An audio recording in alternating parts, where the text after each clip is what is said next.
Global stocks are mostly positive these days, with the US indices having surged decently on Wednesday. The S&P 500 and the Nasdaq saw a third straight day of gains as investors weighed conflicting data on the US economy. A report on durable goods orders coming in surprisingly strong, with orders increased by 0.4% in January versus a 0.5% decline expected, while December numbers was upwardly revised to 1.3%. Of note, non-defense ex-aircraft subcomponent increased by 0.8%, largely surpassing the 0.1% forecasted. The producer price index was up by 0.1% in February, missing the market's expectations of 0.2%. On a yearly basis, producer prices rose by 1.9% as expected. It was the smallest annual increase in more than 1.5 years. Meanwhile, US CPI rose 0.2% and 1.5% on a monthly and yearly basis, respectively. The core CPI, which excludes volatile food and energy prices, declined to 2.1% annually from 2.2% recorded in January. In general, fresh economic data strengthened the Federal Reserve's patient stance on future rate hikes and was cheered by investors. In other news, Brexit developments remain in market focus. Investors are wondering now whether Parliament wants to rule out leaving the European Union without an exit deal on March 29th, or if a so-called no-deal Brexit should become government policy. Earlier in the week, Prime Minister Theresa May's Brexit deal was voted down for a second time in Parliament.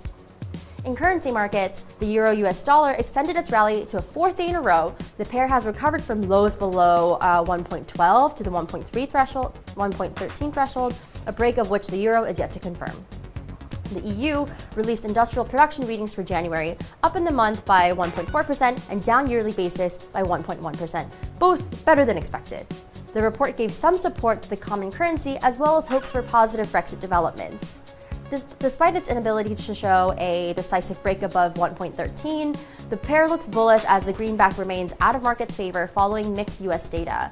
Besides, technical indicators are holding well onto positive ground but lack directional strength. The US-Japanese yen stays in a tight trading range below the 111.50 barrier and lacks the directional impetus in the short-term charts. The tertiary industry index rebounded to 0.4% in February from the 0.5% in January, but failed to help the Japanese yen gather strength. As long as the pair stays below the 100 and 200 DMAs, the downside risks prevail for the dollar. However, prices could march higher should the risk sentiment deteriorate in the days to come. So far, the pair will likely remain in the familiar channel, with the immediate support coming in at 101.00.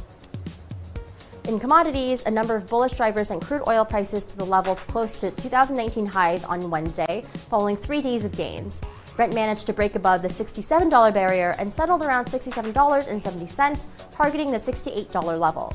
According to the EIA report, crude oil stockpiles declined unexpectedly last week as output slipped from record highs and refining rates edged up while gasoline stocks decreased.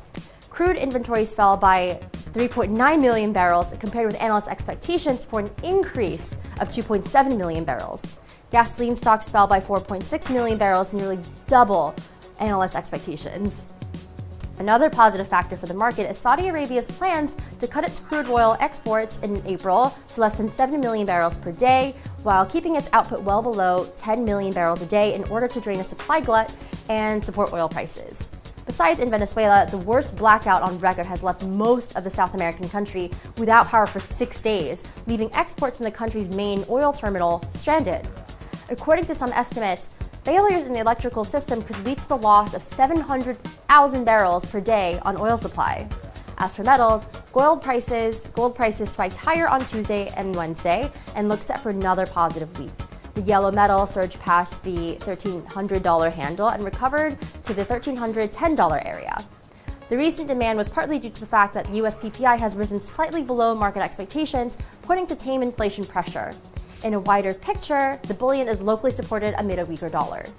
Besides, traders prefer the safe haven metal against the backdrop of a lingering uncertainty surrounding Brexit, but positive developments on this front could fuel a risk-on rally.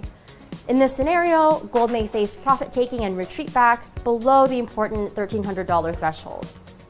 In the corporate world, Boeing stays in the spotlight. On Wednesday, the company's shares tried to recover from a 2-day slump of 11%, snapping a 7-day losing streak.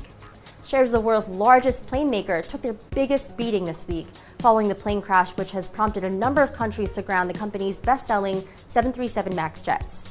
Trump ordered the FAA to ground all Boeing 737 MAX jets after a growing number of regulators around the world suspended the jet, including Canada's, in the wake of 2 fatal crashes in 5 months. And that is all for today. Thank you so much for watching, and please don't forget to click subscribe to always be in touch with the latest market news.